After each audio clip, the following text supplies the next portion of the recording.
To get started, log into your Codenotary Cloud Appliance using an administrator account. Non-administrator accounts will not work for this.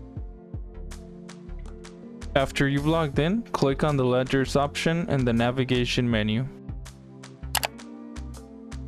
Click on the Add Ledger button located on the top right corner of the Ledgers page.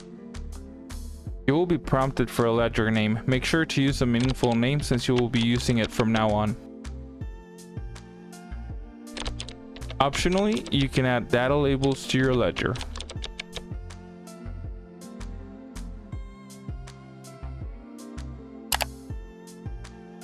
Enter a name for your initial API key and click on the Next Step button. This key is necessary for all following interactions with your ledger, so also make sure to use a meaningful name. After creating your API key, you will be given the option to download it. Make sure to do it now since you will not be able to do it later. Your API key will be downloaded in a JSON file, so make sure to store it in a safe place.